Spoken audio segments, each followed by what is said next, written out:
Hello everyone, my name is Ben and I am here with #IAMWHOLE to discuss things FOMO, which is the fear of missing out, how it interacts with our mental health, what is it, where does it come from, why are we struggling to deal with it. We're so excited to talk with some amazing human beings. I'm joined by the amazing Sophie, Hector and Harpz. We've got so much to talk about, let's jump straight in. Whoever wants to go for this, what on earth is FOMO? Who's taking that one? Gonna go? Yeah. Well, FOMO is obviously the fear of missing out. I personally feel, I don't think this was a thing when I was younger, if I'm honest. I feel like it's become more of a thing as time's gone on. And mainly for me in the past 5 to 6 years, I've felt it a lot more than ever. And I do think social media's got a massive part to play in it, to be fair. It's so interesting. Yeah. I think almost the opposite. I mean, I agree it's the fear of missing out, but I think that for me, it's a lot less acute as an adult and it's a lot less acute with social because I feel like in the last few years, we've had COVID and we've all been inside and we've all sort of been very limited in what we can do. And so I feel like much more connected to what's happening through social. Whereas when I was younger, when I wasn't able to sort of, you just imagine what people might be doing and how fun it might be and like what you might be able to, or what you might be missing out on. So I think it's interesting that we've got those like different experiences. Yeah. Good point, that actually. Yeah. So whether or not it's a product of social media or not, it would be great to hear from you where you've experienced FOMO and sort of like the core feelings it's brought out in you. Yeah, I can kick that off. So I think, FOMO very classically, we think about it as like missing out on the social event, right?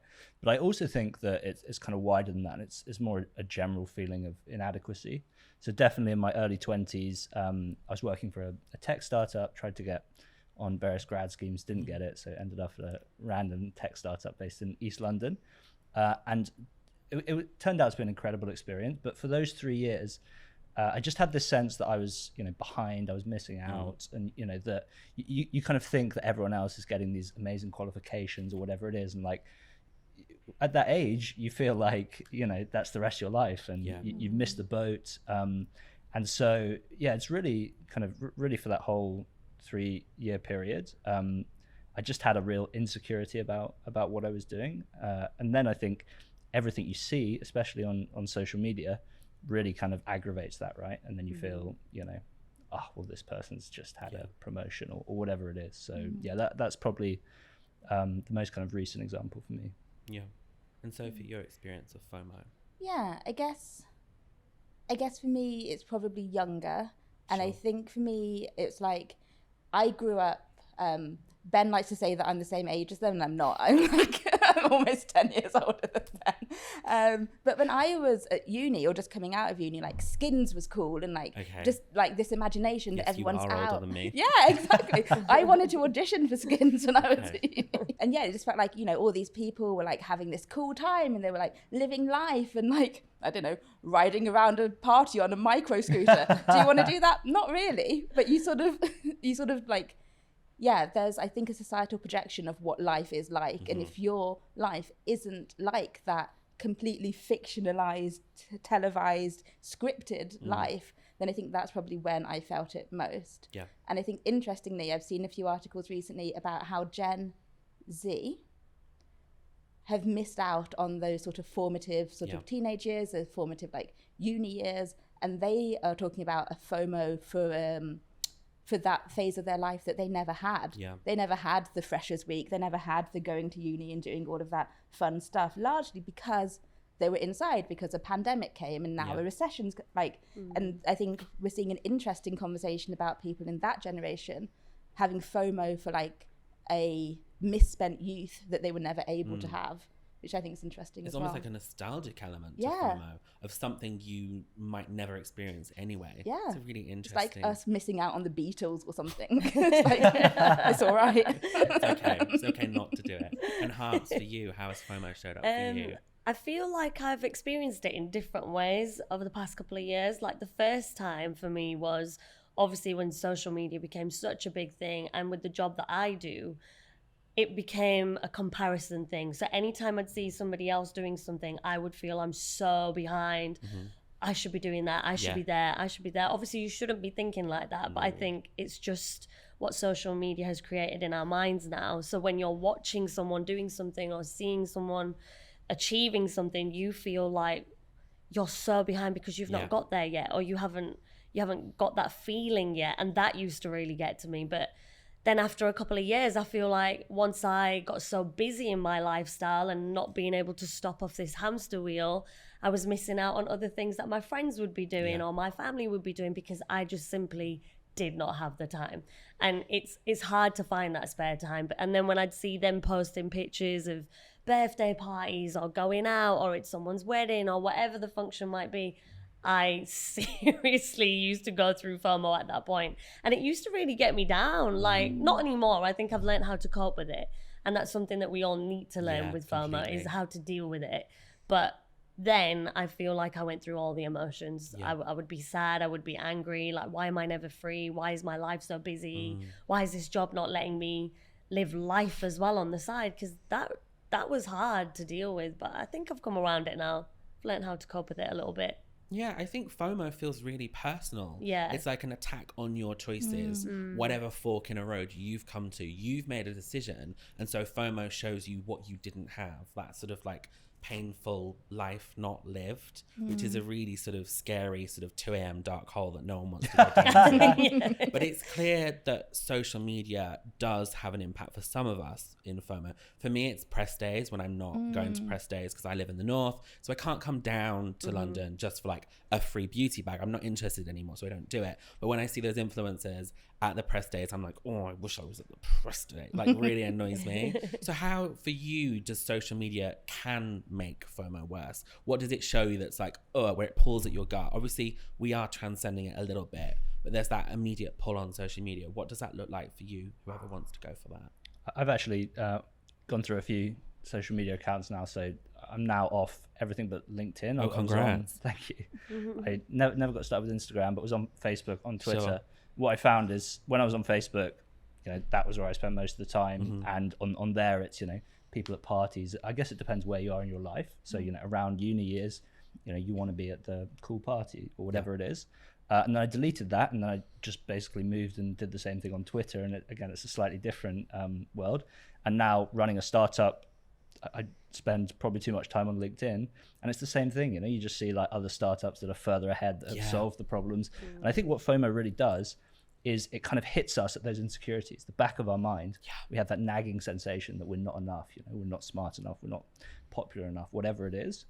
And when you see that other person, you know, or, you know, doing these things, you think they've figured it out, you know, everything's, they've got it and I haven't. Like, why am I not enough? So yeah, I found that that's the tricky thing. Like, whenever moving platforms, like, it's still there, unless you go and live in a cave for a year or something, then it's in the world we live in today where we're just kind of overwhelmed with information. Then, you know, it's hard not to.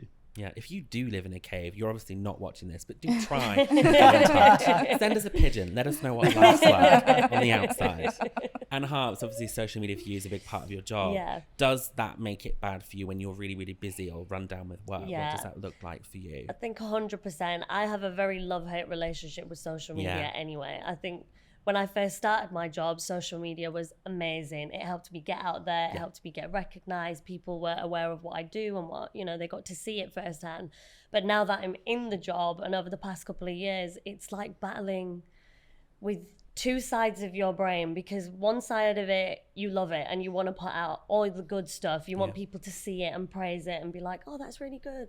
But then there's the other 50% of your brain going, I'm constantly being judged and not everyone's gonna, you know, you're not everyone's cup of tea. Yeah. So that plays a big part in it as well. But then, you know, I think Hector just hit the nail on the head there with, it does hit your insecurities when you're on social media all the time. There's certain things that really trigger you.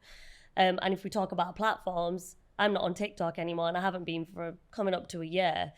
But again, it didn't really solve the problem because you see that kind of stuff elsewhere. So even though it becomes an addiction, you want to keep watching it and you want to keep seeing it, you can't help it. I feel like you're still in this whirlwind of going, but I still need to see what everybody else is doing. I still need to see what else there is. I still need to see what I could be doing. Yeah. So I feel like for me, it's just a non-stop cycle at the moment, which I'm just trying to battle. Yeah. Constantly. And there's also like, we all have those accounts that we're like, Yeah. I've blocked, I've muted, Yeah. I don't want to see. But you find yourself on a doom scroll, 3 a.m. You do. And you're like, I'm just going to search that person up. Like, what are they doing? And you immediately feel rubbish, but you're like, your fingers can't stop. Can't help it. And it's like, that's bad behavior. Don't do that, kids. It's not good for you.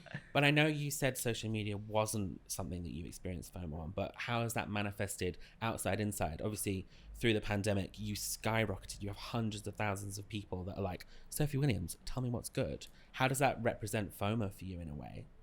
Yeah, it's interesting because, I suddenly got the attention of The world. a lot of people in a way that I wasn't prepared for. And I think that might be part of the core difference. Sure. Because you're talking about having thought about what you want to do and how you want to present yourself and, how this can be a tool for you. And obviously you're using LinkedIn, and that's a professional networking platform. And the point of that is to say, here's what I'm doing. What are you doing? How can we interact? It's really a networking, potentially, how can we help each other? How can we sort of uplift each other? How can we work together? How can we add value to one another? Whereas everything I did was an accident. I didn't go into it with like a strategy of, I'm going to do this, I'm going to achieve this. I was just like, when I first started posting on my Millennial Black account, it had under 200 followers, I think. There was nothing to lose. It didn't matter. Yeah. And so that's not my main, that's not my personal account. I've got a separate personal account where I talk about my life and the things that are silly and that I like. And so I think I'm lucky because that account is something that I do. That account is not who I am. That account's nothing to do with me. Like I make an appearance on it occasionally. My face might be on it sometimes because I made a conscious decision that I wanted to be a character in my own story. Okay. But that's not who I am. That's just a bit of work that I do.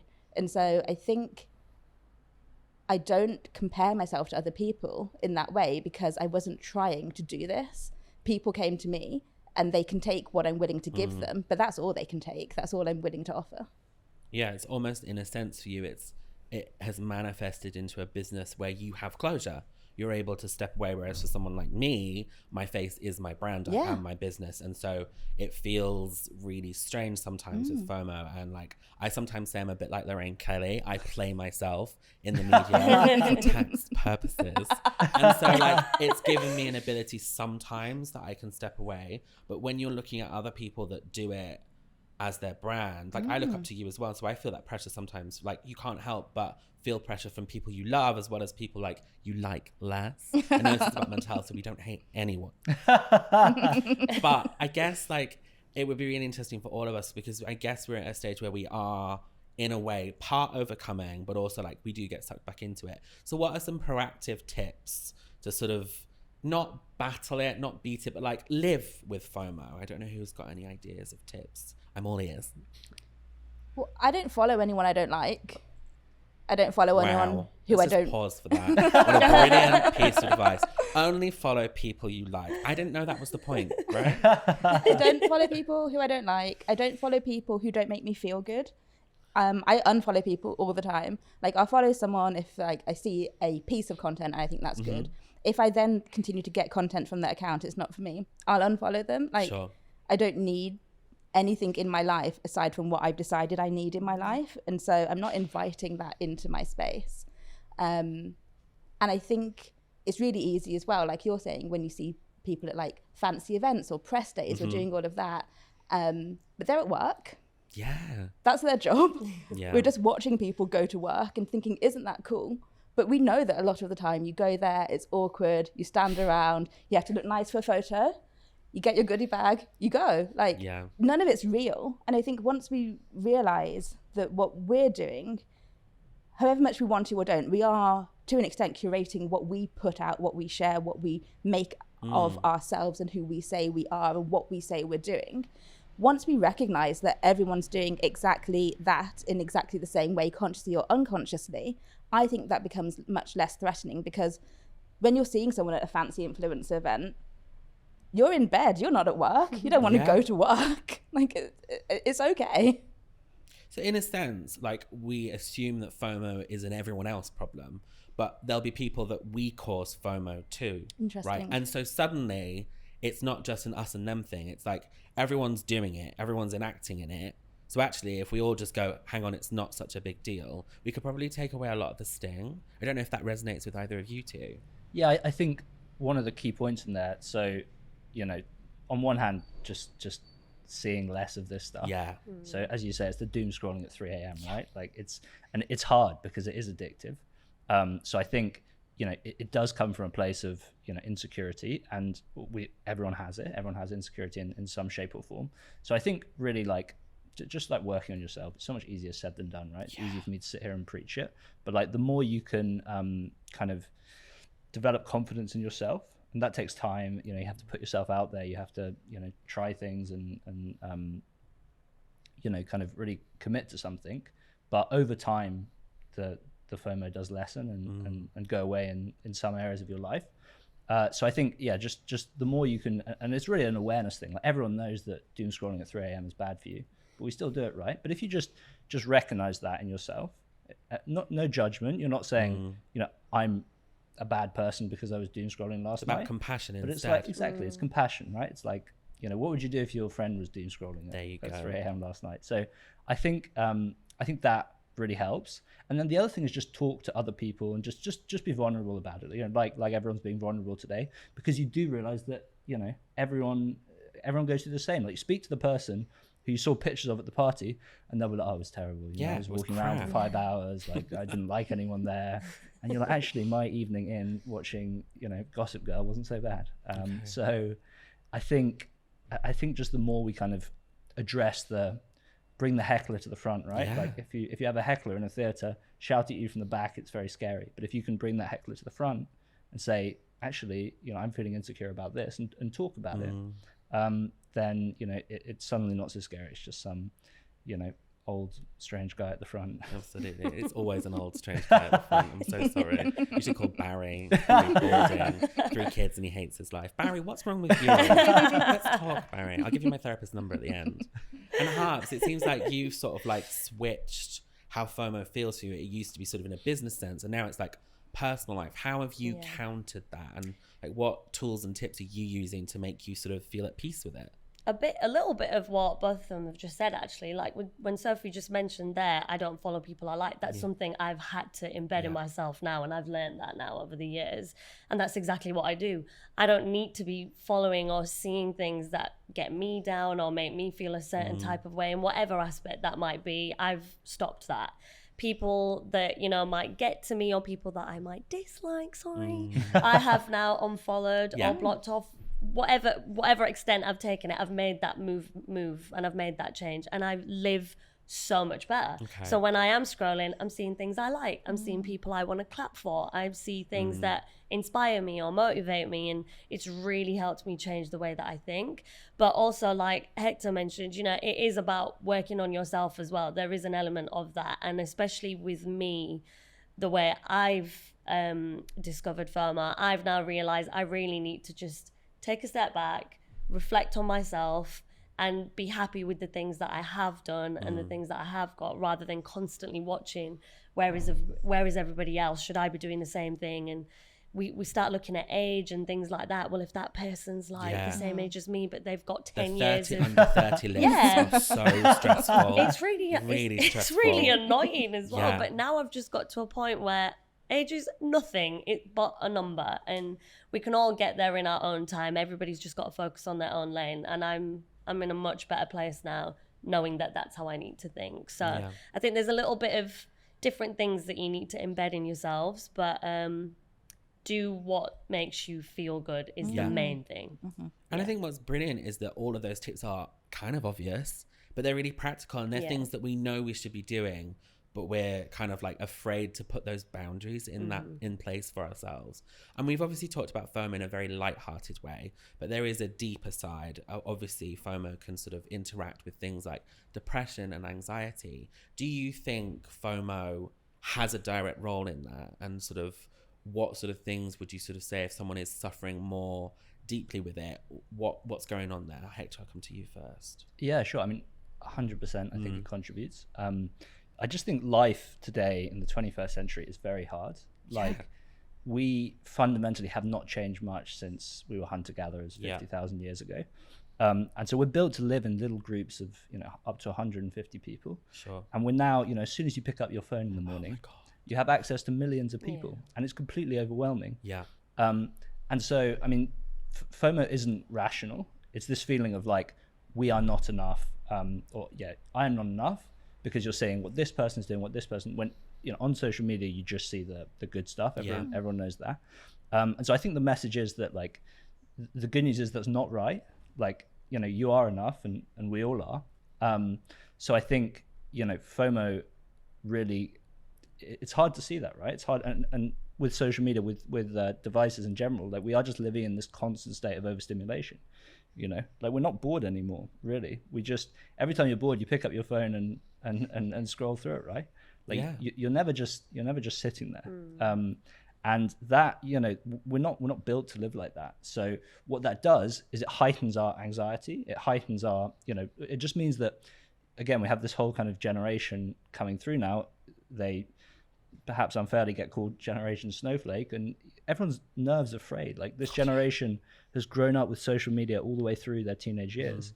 And it's such a kind of crucial part of our development. And for all of those years, they've just been told that you are not enough, like, you're not good looking enough, you're not smart enough, you're not clever enough. And that does a lot. The good news is that it is reversible. And like, I do think I agree with what Sophie said earlier, that as you grow up and as you kind of, develop as an adult, then, you can start to become more sure in yourself, and that's where it gets rid of. But yeah, I think FOMO really, really is a huge contributor to the depression, anxiety. You get people like Piers Morgan saying that, kids these days, it's no different to when he was a child. It's very different. It's very, very different. And, fundamentally, what we're doing every single day for hours and hours and hours, that rewrites our brains. Yeah. So yeah, I think it is really, really difficult. And I'm glad that we're talking about it here, and I'm glad that it is a hot topic, because I think it's important. I guess it's really interesting as well, like, with social media, we're in a time where we're not just people, we're businesses, we're brands, we're entrepreneurs, we're all these things. And I don't think you ever get a rest from people being people. So I suppose if you are growing up in that, you think you have to become something in order to be who you want to be. Like, obviously, when I was a kid, I thought I was going to marry a footballer and go on footballers' wives. Like, Tanya Tucker was my dream. But like, now, if kids are like, they've got Instagram, they've got TikTok, they think they need to be a TikTok star to do something in order to get like that leg up. It is like, we are in a scary, like, a very weird modern precipice that maybe in like 50 years we'll look back and go, that was weird. Like, I'm glad where we are right now. Like, I would have been a horrible child chimney sweep, but at the same time, I do wish that we got a little bit more of a break from it, that maybe, like, instead of just being given this tool, that we were like, here's how to use it and here's how to switch off from it. It's like, as soon as we got like Wi-Fi everywhere and not modems, we became plugged in as opposed to plugging it in. It's really stressful in a weird sense. And I guess the other side of that is, as soon as you have it everywhere, as soon as you engage in that, I think the other thing that people don't tell you is, if you're on a platform, if you're in a space, if you're using a product that you're not paying for, you're the exchange here. So like, it's not that, there's all this stuff and it's free and it's great and it's just for us. It's like, it's all this stuff and it's free and it's great, and it's been set up by companies that want your data, that want to know what you're interested in, that want to know what to target to you, want to know what to sell you. And so it's not even, I guess, coincidental that we have FOMO when we look at our phones, when we engage with these things, because they are designed to make us want things. These platforms, these products are designed to keep us on there, to keep us stimulated and to keep us interested.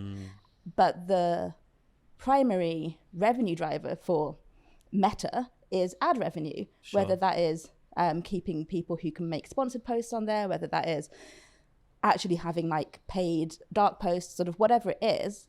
We are not accidentally being bombarded with things that tell us we're not enough, or we need more, or we need to buy more, or we need to engage with these other things. Like, it's very, it's by design. Wow. My mind's been blown a lot. I don't think about things too deep. I like to just go through the surface of stuff. And like, when something really gets me, I'm like, I need to sit with this for half an hour. So join me in half an hour once I stand in the dark room. After our tea break. Absolutely. Harpz, you've talked about how FOMO has sort of made you reflect on your family relationships. What do you think FOMO plays in the role of how we feel in terms of family, where we should be, our relationships with other people? Yeah, when it comes to relationships, I think that's where it literally took over my mind. That was a dark space for me. That's when I did fall into depression for over like 2 years nearly. I still suffer from anxiety for all sorts of reasons, but FOMO did play a big part in it. But now when I look back at it and I try reflect, I'm just thinking to myself, I let something, don't know if silly is the right word, go a bit too far. Like, it's not actually that deep. I think we make it feel like that psychologically in our brains, that it's worse than what it actually is. The more we talk about it, the more power we give it. Exactly that. And I think because I never did speak about it as much, I'm just going to sleep with those thoughts. I'm waking up with those thoughts, and I'm, again, constantly looking at social media. Where is everyone? What's everybody doing? That used to really get to me. So simple things like, there could be an event where everybody is going to be there, but it became a pattern that it was always me that was missing because of work, because of my timetable, because of my schedule. It was always me. But yet everybody knew, because I'm the busiest person, they'll give me like months in advance notice, and I'd still be like, I can't make it. So that became so repetitive that it really started to mess with my mind. So then, even though I knew I wasn't going to be in those spaces or those events or those places, I still couldn't avoid watching it or seeing it. It could have even just been in the WhatsApp group, people sending pictures. Even that would just be like, missing out again. And it really, really got to me. But I think going back to, you know, things like this, we need spaces like this to talk about it, because I've realized the more I speak about it, actually, you know, out loud, it makes me reflect better. I think about it more, and I'm like, actually, it's not as deep as I'm making it. Like, life's gonna go by so quickly, and the things that I want to do and the things that I want to achieve, I have to go through this right now, and I want to keep doing it whilst I can, because I will get to a point where I probably can't do the things that I want to do, and then I can enjoy life as much as I want and be with everyone as much as I want. But I'm just learning to balance it now. So when I do get a space or a second to breathe, I try to make that time about relationships and friendships, so I can bond with the people that I miss out on quite a lot on a regular basis, because that's important for everyone, regardless of how busy you are. Human connection is so important. And I think that's one thing that we're all losing a little bit with the internet and Wi-Fi and social media and our phones, because we do everything on our phone. It's not even social media. Everything we do is on our phone. So I think when I do get that space now and time, even if it's an hour in a day, I try to make it human connection. If I need to call someone, it might be my mom I haven't spoken to in a while, or I might FaceTime someone, go for coffee with someone. I've tried to implant those things now, because I just think we're losing it a little bit. And I did as well, and I openly say that. I think I just didn't quite understand how to get out of this horrible trap that I was in. But you really need to reflect on it. I think everybody needs a bit of time just to think about it, and then move forward, because otherwise it just goes on and on and on and on, and you get lost in it all, like I did. I think it's really important that you said we just need to start talking to each other more. Like, I think the most in-depth, prolonged conversation I have with anyone is with my therapist, which is 50 minutes every other week. And that's the only time where I sit down and talk to someone, and you don't need to pay someone to have a conversation. I think it's strange that we've probably stopped having conversations. I have a left field question for you. When was the last time you did a whole day without your phone? I know you know. So we'll go to the perfect example, Hector, because you promote this idea. Yeah. So I last Saturday, just this Saturday just gone, but I really crave it now. So in 2019, working for this tech startup, got a bit burnt out, and I went to this silent retreat in the Himalayas, which was, you know, kind of Buddhist temple on top of a mountain. When you say silent, you mean you literally can't talk? There was 1 hour a day when you like discuss Buddhist questions, but the rest of it was silent. But you're allowed to like carry on with the voices inside. The voices can carry on, yeah. Great, we're fine. Yeah. But the best thing about it was 10 days without your phone. And ever since then, I've really just like craved the time off. So yeah, the business is obviously 3 nights off your phone in the countryside. So I've got a reputation to uphold now, so I can't let people see me on my phone in the corridor or something. So it's quite a nice reinforcing cycle. And Harpz, I can't remember. Yeah. if I'm honest. I cannot remember. I do like to put it away now. Like I said, if I'm spending time with someone or I've gone out to eat with someone, I make a conscious effort of going, now's not the time to be on the phone. I can reply to that later. I'm busy. So I've made those little changes. Sure. In certain spaces, I won't pick it up. But I think I probably need to take a leaf out of your book, Hector, and detox. And Sophie, same question to you. I don't know what the answer's going to be. I'm excited. Never. No. My phone is my primary means of communication Sure. with people. So like, and social is, I don't use WhatsApp. If you, maybe not you, in general, if you phone me, I'm not going to answer it. But if you Instagram me, we can have a chat. Oh yeah, absolutely. And so I just potentially have a slightly different relationship with it. Like Sure. I use it as a tool. It's something that I use to talk to my friends. I message my partner, who's generally like just upstairs all day, like, because, you know, work from home life. It's just my primary means of communication with people. I don't use it after 10 at night. I don't use it really before 8 in the morning. Yeah. Except I might listen to a podcast in bed. But yeah, I use my phone all day, every day. Just to build on that, I guess, interesting insight from it, and I guess this kind of addresses the FOMO point, is like when you do actually take that time off, and it's about setting, so, you know, if your partner suddenly didn't hear from you and he thought you were just downstairs, didn't hear from you for 3 days, he'd be a bit surprised. But as long as you've told people that you're going offline and kind of set that expectation, then one of the big realizations when you do that is when you come back on, you think, you know, the world's ended, but nothing's changed. No one's missed you that much. And that's actually very empowering, because so much of FOMO is you think people are thinking about you not being at that party, and they're like judging you for not being at that party, right? But the point is that no one cares, and I mean that in the most like loving and empowering way. No one cares about anyone else. Everyone is just worried about themselves. In a nice way. Yeah, everyone's, you know, dealing with their demons. Yeah. And that's very empowering, because actually, you know, it's all right that you're sat at home. And I think a lot of the time it feels like we can't take this time off, but try it. Yeah, it really works.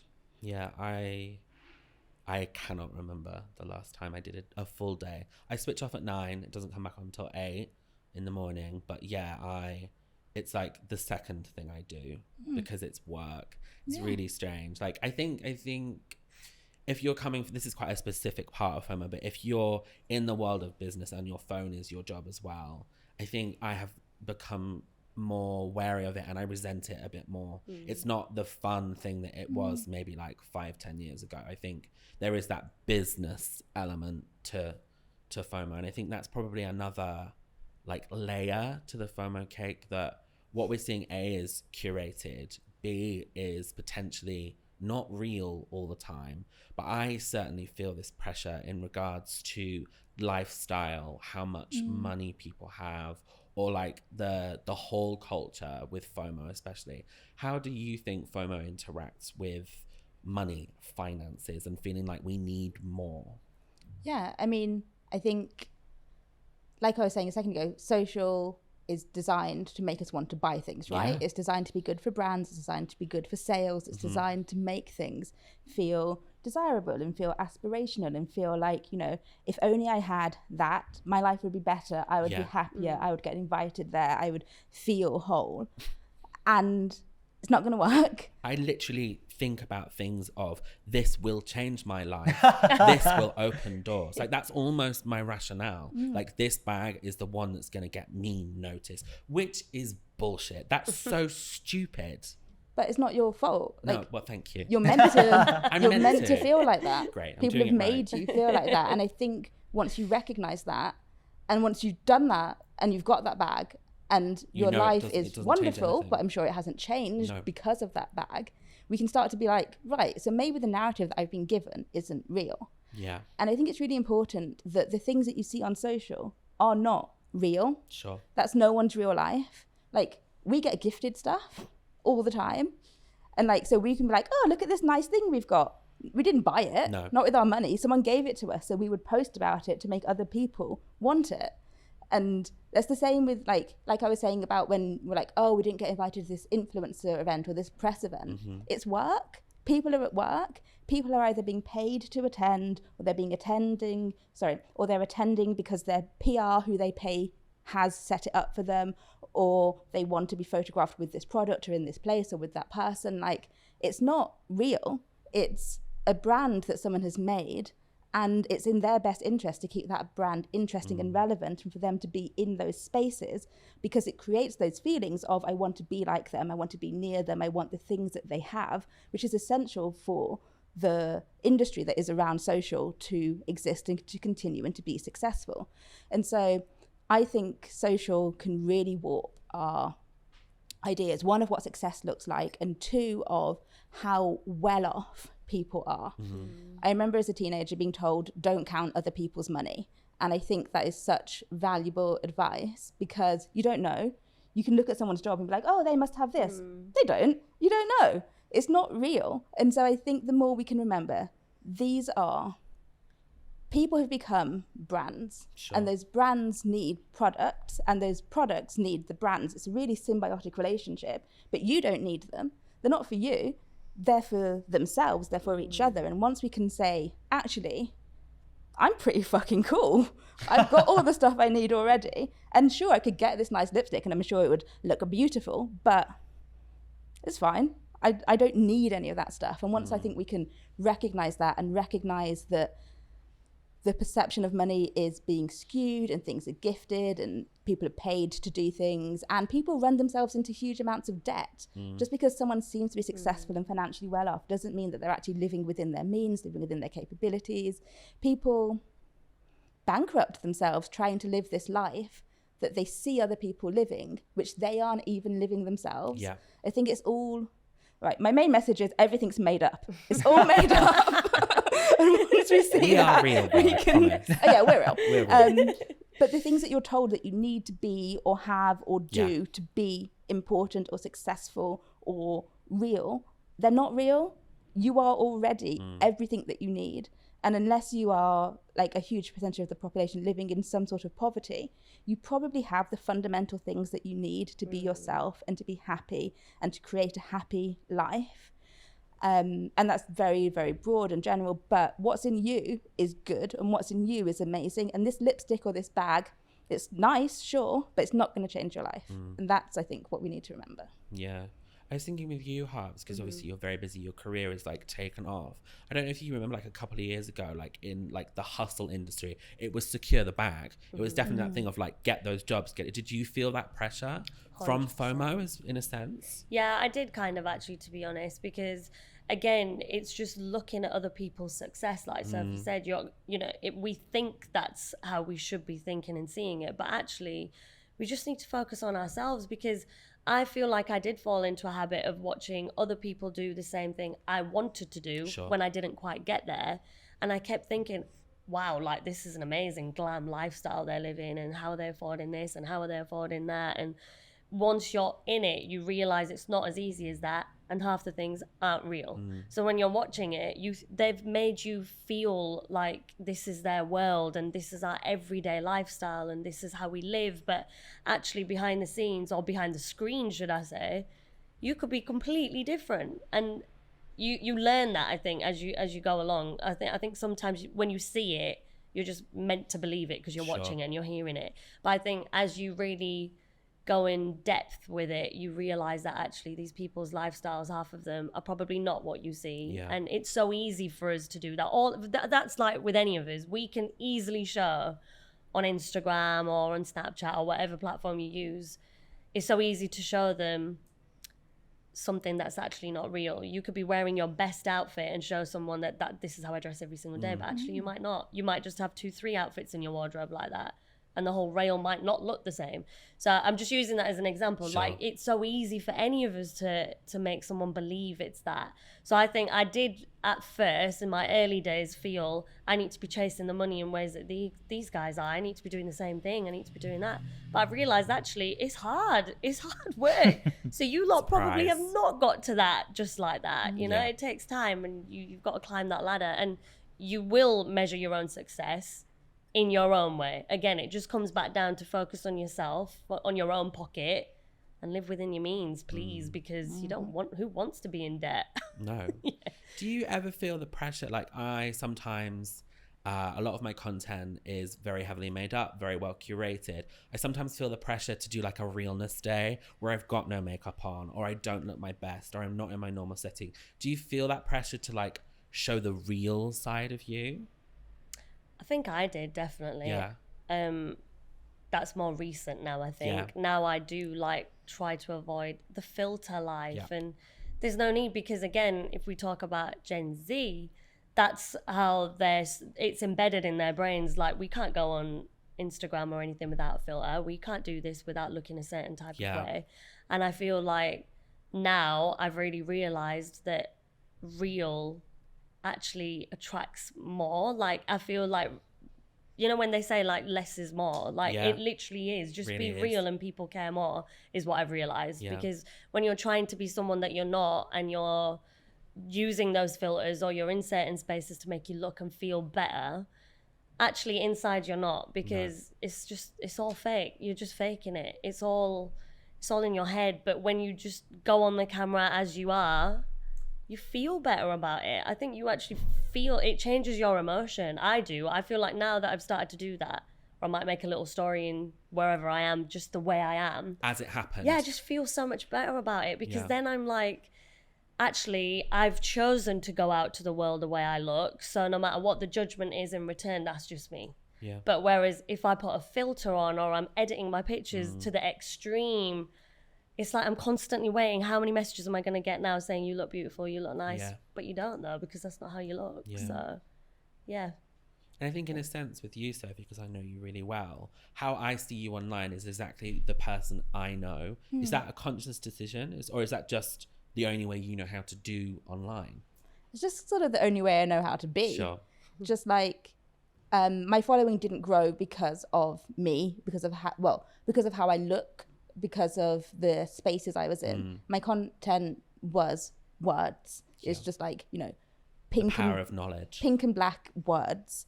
And in that instance, I felt a need to introduce myself. And when I introduced myself, I had on a really nice little outfit. But aside from that, like, I don't wear makeup at home, because why would I? And most of my content, if I'm just like doing something quickly, it's just me being like, oh, I did this thing and it's fun. And then so I'm not wearing makeup on it. And sometimes I feel the need to be like, oh, I've just, like, when I wash my hair, it's like a completely different like thing. So sometimes I feel like the need to be like, oh, my hair's wet, or like, oh, it's a no makeup The day. caveat. Yeah, sometimes I feel the need to do that, but I would never like put on makeup to do a piece of social, because that's just not what's important to me. And it's fine if that's what's important to someone else, but I'm comfortable with me. Like, frankly, I wish I was thinner, but I can't be thinner in an Instagram post. I can't be thinner in my story. And, you know, there are things that we want to be different, but there's no point like changing what we do, or editing what we do, or not doing what we want to do because we don't have this idealized version of ourselves. I think I think like I talk, and I write like I think, and it's all just one package. Also, I'm autistic, and I don't have a good way of pretending to be something else. Like, I'm just having a go, doing my best, seeing what comes out, and that's what you can have. And if you want that, and if you like that, great. And if you don't, then I'm probably not for you, and you don't have to be part of this. And that's also fine. But I'm not able to be something different because you might want that more. There's a really interesting, I think I see it doing the rounds on Twitter quite a lot, of what we should and shouldn't say to other people. And if you can't see them being able to change something in 10 seconds, it's not something you should bring up. And we do that for others, but we probably don't do that for ourselves. We don't ever remind ourselves that there's probably something like systemic that we can't change. So let's not focus on it for today. And I think that's a really important, it's just something that you made me think of. And thinking of pressure, work and careers, you stepped off that ladder, you turned your back. Did you feel, and maybe not FOMO, maybe FOMO is not the right word, but like the opposite side of pressure of like turning your back on it? How did you deal with that? Yeah, I mean, it was a big, so around that time, I just went through a lot of, I kind of call it now life rebrand. Like, it was when I was 25, and up until that point, I just felt like I was living like life not on my terms. So I've always been a massive people pleaser, still am in many ways. And, you know, I kind of, for various reasons, didn't end up trying that hard at school, and kind of, you know, found drinking and drug taking as a way of like fitting in. And so I had a decade where that was almost like a party trick. And that is just pretty soul destroying, you know, you kind of just going along to whatever you get invited to, and not kind of listening to yourself. So that year, 2019, I started something called Transcendental Meditation, went to the silent retreat, and it was the first time that I kind of really felt like I was leading the way, you know? And so it was actually an incredibly empowering year. And then I actually gave up drinking a month later. So I've been sober for 2.5 years, started the startup.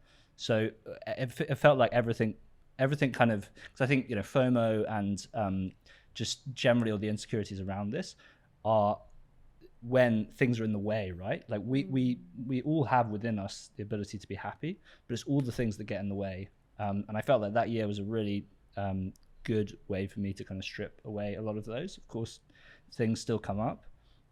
So it was very empowering, and it was also very non-obvious. Like, it's easy for me to sit here and talk about that now, but it just, you know, I kind of luckily ended up going through those various experiences. But even that silent retreat, like when a friend of mine suggested it to me, and when he first suggested it, I thought, like, I can't do that. Like, what will the guys at work think? Like, you know, all of these things. And then you do it and you just realize what I said earlier, which is no one cares, you know? People were mildly interested, but everyone's like, oh, that's cool, you know? And that was then, like, I kind of felt up until that point, my life, I think we all feel a bit like this, was me, like, on the stage with these spotlights, and every move I was making, people were casting judgments, etc., etc. But when I went through that whole experience, you realize that actually you're backstage and you can do whatever you want, you know? So it was a really powerful realization around that, which is like, you know, it's these fears of what people think about us that hold us back from kind of what we can do. Like, you really can do anything. Of course, we're very lucky to live in the society we live in. Sure. It's not available to everyone, but you know, you look at some of the poorest people in the world, and they're some of the happiest, you know. Yeah. So I actually think to your point earlier about finances, etc., like those are shackles, you know. A lot of the abundance we have in Western society also shackles us, and is the cause of a lot of our unhappiness. So I think it's about stripping that away. Like, we do all have within us the ability to be happy, but it's stripping away all those things that bring us unhappiness. Yeah, I think what's really brilliant is that Sophie touched on that FOMO is a system that we're stuck in. And I think what you've just touched on is that there's a brilliant opportunity to do a lot more life outside of the stuff we think we should be doing. So it's almost like, I guess for a lot of people watching, and for us as well, there isn't a reality of like never being on the internet ever again. So it's obviously, we're talking about balancing online with real life, and I think balance is the key word. And obviously we're all looking for balance, and I think all of us will find it at some points, lose it again, and come back to it. I'm wondering, sort of like a sort of way to round this out, what would be your tip to find balance, to balance out the good and the bad of online existence and FOMO in general? I'll start with you, Sophie. I think just do the things that make you happy.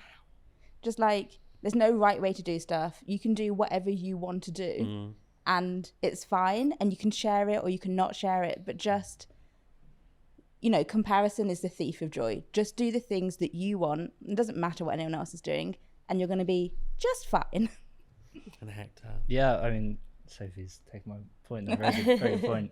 But I think it's really just about kind of finding out more who you are, you know, and it's doing and the leaving things. Space to find that. Exactly. There's no space to find it out now. But it's pursuing these curiosities. You know, if you enjoy something, then throw yourself into it, you know. Yeah. And just don't worry about what anyone else thinks, because it's what they think is about themselves. So you really just kind of feel empowered to just go after what you want to do. Yeah. And Harpz.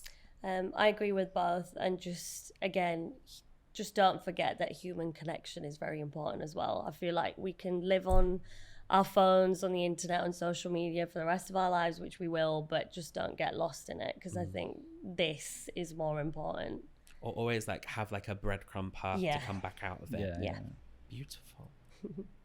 thank you so much, everyone, for sharing your perspectives. I have learned a lot about you all, but I've also learned something about myself. So that feels like a deep conversation to have with myself in the mirror later. But thank you. And I hope everyone at home has been able to take from something. Don't forget, if you're struggling with any of the topics that we have talked about, there is loads more content on #IAMWHOLE.